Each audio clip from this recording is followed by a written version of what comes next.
umaga po sa inyo lahat. Magandang umaga po. Kaway muna kayo, kaway muna kayo. Yan.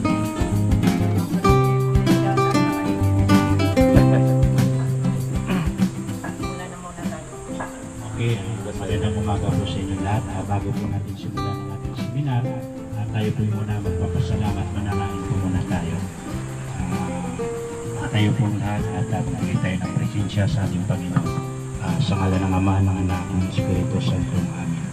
Ama namin makapangyarihan sa lahat na may likha ng langit at lupa. Sa araw po ito, kami ay nagpapasalamat sa kalakasan ng katawan at pinagkaloob po sa amin.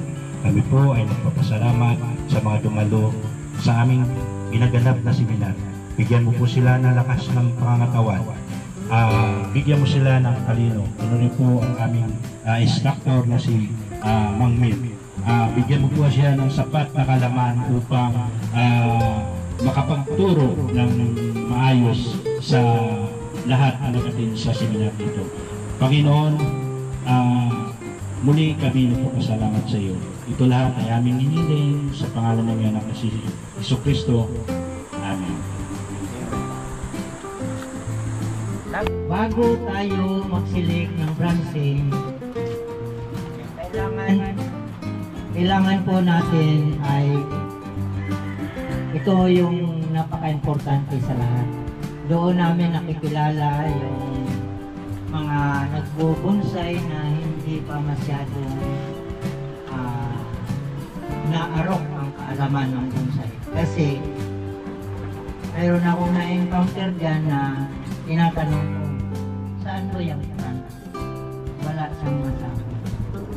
So, ang importante, choose the brand before you select the brand. Number one talaga ito. Unahin mo, kahit mamili ka ng bonsai, yung materialis pa lang, alam mo na kung ano yung magiging kahinatnan, yung magiging brand niya. So, ganun din sa pagtanim, alam mo kung ano yung kanyang magiging harapan. Ganun din sa pagpili ng sanga, alam mo kung ano rin ang harapan. Ngayon, paano ba magpili ng harapan? Kailangan bahagyang nakayuko sa inyo ang halaman ninyong napili. Pangalawa, medyo ang aura niya ay medyo maluwag at walang nakatutok na sanga sa harapan. Pangatlo, kailangan yung tipirin niya kung maaari lang yung pinagputulan sa likuran. So, yun yung pagpili ng front.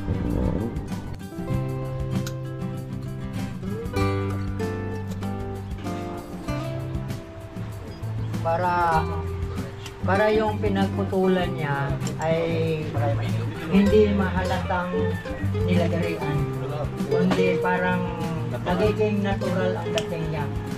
Kasi nagkikiloy, wala na yung bakat ng lagare.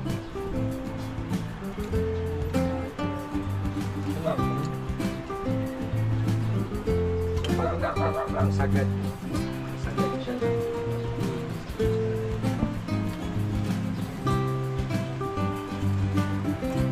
Sinasagad yung putol para pag kilod yung branch niya, hindi siya nakawa ng kanto, bilog. Yung kilod niya. Ganda lang. Paparako din. Ito ay important. Sama sa parapol. Ipaparapol ito.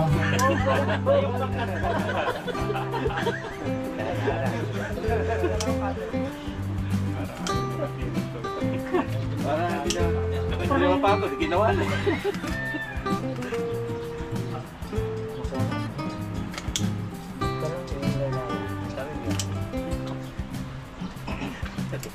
Yung tatay. Anak yung tumagal sa inay. Tatay. Punat mo.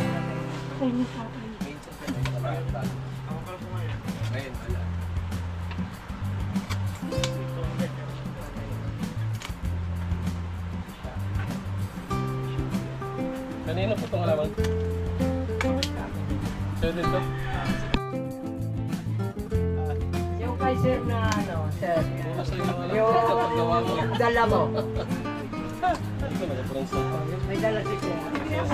Okay, ma'am. May ma'am. Nag-bronze na. Tagal ka ba? Tagal mo ba na to? Tingin-tingin ka lang dyan, alam mo, i-plus ka na. Tagal mo ba na? Yeah, mamil, wawaya na mamil. O ngayon, iwawire na natin yung ito, number 2. Dami ko sa likod para. Ito yung kailangan. Para hindi ko nakikita. Pa dito.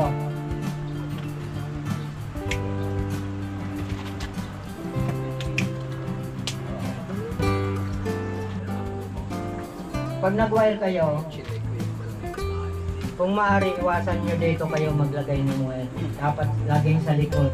Wire, yan. Ayun, nakikita. Hindi nakikita. Yan yung way.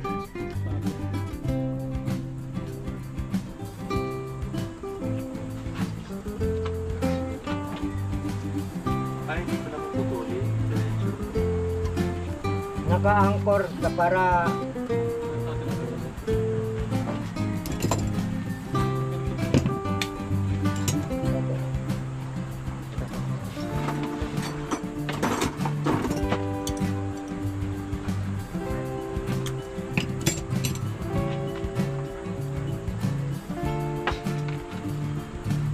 pag nag-wire kayo, yung node, alam mo yung node, yung tubuan, yung pinag-anuhan ng dahon, iwasan ninyo na masagasaan ng wire kasi doon siya lumalabas yung tubo, yung pinaka secondary.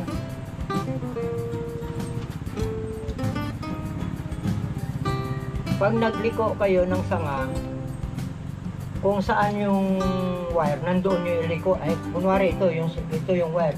Ito nyo iliko. Oh, yan. Ayan. Doon nyo ipo-fold. Pagdating dito, ganun din. Oh. Tapos, ibangon ninyo ito para maghanap ng pagkain. Yan. Para mabilis. Yan. Yan na siya. Ang ibig ko sabihin, Mang Mel, left, right, o up, down? May mga ganun eh. May mga technique na up, down, left, right. Pwede. Up and down din po. Up and down. Okay. Talagay po ito, tulad nito. Ito mataas. Ito mababa. Primary po to. Yung first secondary po natin laging nasa likod. Okay. Para lagi siyang nakangat. Pagkarap niyo yung halaman nyo, yung first secondary, nakaangat. No, nakaangat to. Ito yung likod niya. Pag minahir mo ito rito, ito nakaangat na to. Antimano nakaangat na siya. Tapos yung secondary po, naka-down naman siya. Para yung layer natin, up and down. Para makita ito. So, left, right, up, down. Up and down. So bukod din electric S, parang isigsag mo. Oo, yun. Okay. Para makita dito. Kasi kung ito ay dito agad sa bunga, matatakpan na yan Tatakpan ng yung puno. Hindi mo na ma-appreciate yung puno. Unang S. Ganun din po, unang apply dito sa baba, ganun din po sa third at saka sa bag, ganun din ang apply nito. Parang yung branch natin, palaging up and down, Kikita lang. layer po, kita po lahat. Yung may kanino yan? Kay ma'am, Okay, ma'am. Si ma'am. Nakailang at kailang atin dyan po? Pandalwa na. Yung nakaraan, hindi ko nakatin. Hindi, basic din yun. Oo. Dala niyo po yung halaman na yan? Makaswerte. Mga veterano ang ito po gagawa. yung isa sa mali na ginagawa ng ito, di ba? Kung pipiliin niyo ng front, di ba yan? Yan ang harap niyo. Yan yung harap. Tawag yung maghihinayang. Kaya manghihinay po kayo, lalong hindi kaganda halaman niyo. Yun. Ganda ng sinabi ni Kuya Mike ngayon ah. May naghuhugutan na. Huwag nang hinayang kayo, hindi kagad ang halaman nyo. Ito, di ba? Hindi na Totoo yun. Totoo yun. Hindi na level. Meron pa rin po problema itong back branch nyo. Oo, yung dikit. Bukod sa dig ito, pantay pa rin siya. Kaya dito po tayo sa baba. Bababa natin ulit. Parang hanggang sa maubos na yung branch nito. Hindi mo po pwede pag-display. Picturean niyo mga wala na. Gusto yan. Inubos na. Kailangan ng mahabang pasensya. Pansinin niyo po, di ba hindi na pantay? Hindi na siya pantay, di ko ba? Hindi na siya pantay-pantay. Tulad kanina pantay-pantay. So maghihintay ng tubo doon sa likod. Hintay po, mabilis po yan kasi naputol siya. Mapuputol pa dyan. Meron pa po puputol dito. May tanong si Madam, paano ito pag hindi tumubo? 100% po siya tutubo kasi naputol natin yung sa taas. Why kasi siya? Kaya Tsaka 100% natutubo. marami naman pong pamalit si Kuya Mike. Marami pamalit. Marami Pag pamalit. may tumubo, marami dyan. Oo. Mabilis po itong tutubo kasi tinanggal natin yung malalakas niyang tubo. Kaya mabilis siyang mag-shoot ulit. Ito yan, maganda na yung branch niyan.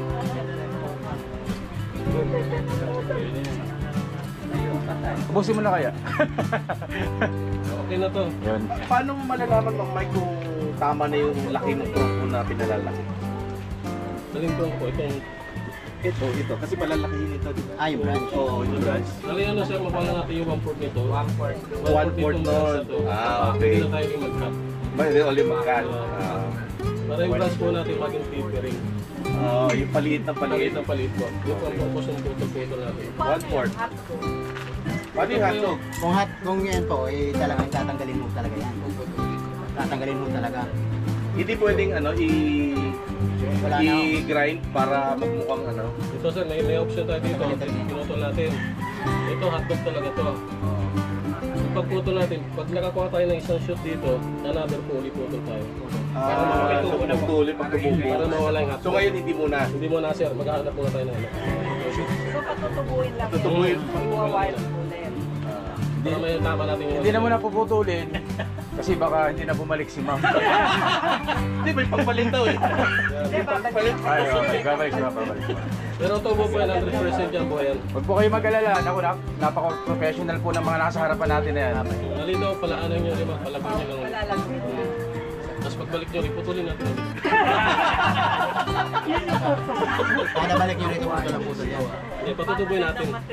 Pag ito ma'am, ito, sakto na po ito. 1/4. Sakto na to, itong plants na to, sakto na to.